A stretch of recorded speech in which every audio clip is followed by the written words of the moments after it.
You think the decisions you made today were your own. You believe your desires, your frustrations, and your attachments are organic. They aren't.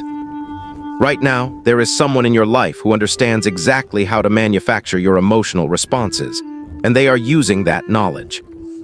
If you keep ignoring the subtle shifts in their behavior, you won't just lose your autonomy. You will forget what it feels like to have it. The question isn't whether you are being played. The question is, why are you so desperate to pretend you aren't?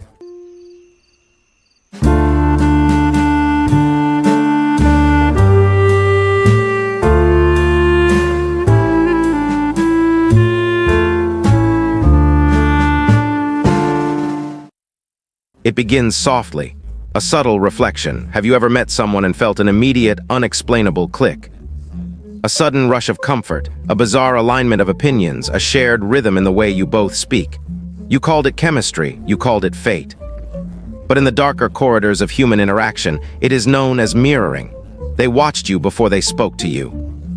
They measured your cadence, noted the slight dip in your shoulders when you mentioned a specific topic, and cataloged the exact kind of validation you are starved for. When they finally mirrored it back to you, your brain flooded with dopamine. You bypassed the natural vetting process of trust, handing over the keys to your own psyche.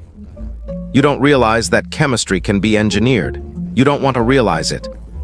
Admitting that your deepest connections might be the product of calculated observation means questioning the foundation of your own reality. Once the thread is attached, the dynamic shifts. They don't pull hard. The architecture of manipulation is rarely aggressive in the beginning. It is intensely patient. They begin to establish a baseline of overwhelming presence, making themselves the focal point of your day. They are the first text in the morning, the constant hum of reassurance in the background of your life. They make you feel profoundly seen in a world that largely ignores you. And then, just as you get comfortable leaning your entire weight against them, they take half a step back. Nothing dramatic, a slightly delayed response.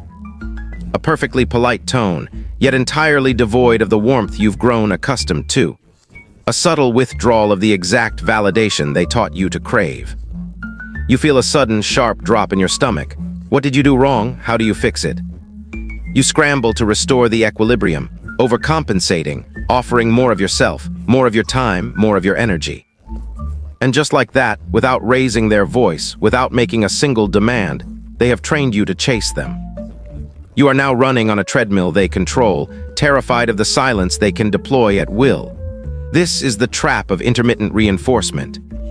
The most addictive substance on earth is not a chemical you ingest. It is unpredictability. If they treated you poorly all the time, you would leave. If they treated you perfectly all the time, you would grow bored. But the oscillation between the two, the intense warmth followed by the sudden, chilling distance, creates a psychological hunger that logic cannot satisfy. You sit staring at a screen, analyzing a perfectly ordinary sentence for hidden meaning. You replay conversations in the shower, trying to pinpoint the exact moment the temperature in the room dropped. You become an emotional detective in a mystery where the clues are constantly shifting to keep you off balance. They use silence as a scalpel. When you ask if everything is okay, they say, "I'm fine."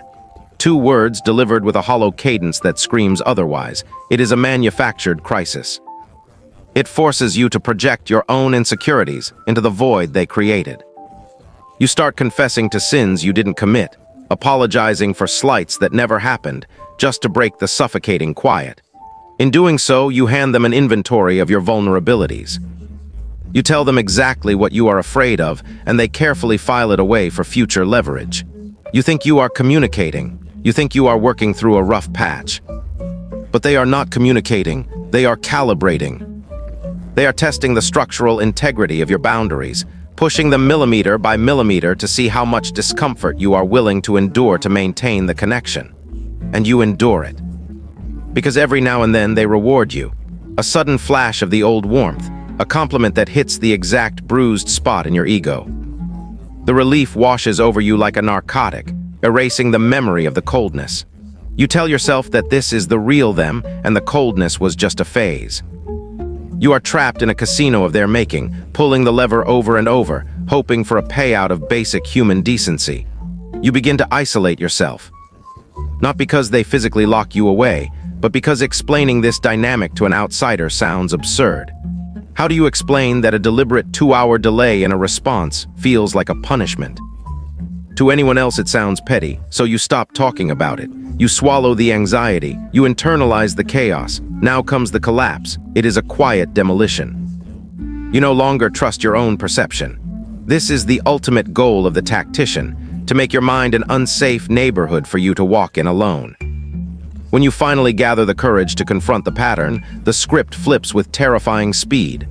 They don't get angry. Anger would give you something concrete to fight against.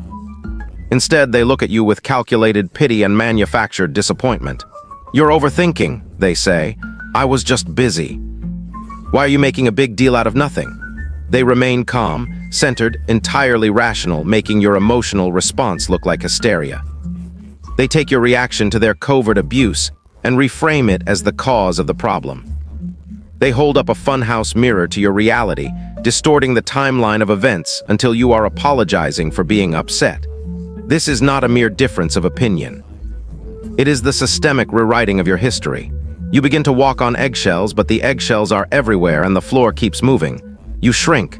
You edit your thoughts before you speak. You suppress your intuition because your intuition has been repeatedly classified as paranoia. You are experiencing the attrition of the self. The borders of where you end and they begin are dissolving. You adopt their moods as your own. If they are tense, the air in your lungs turns to lead. If they are content, you are finally allowed to exhale.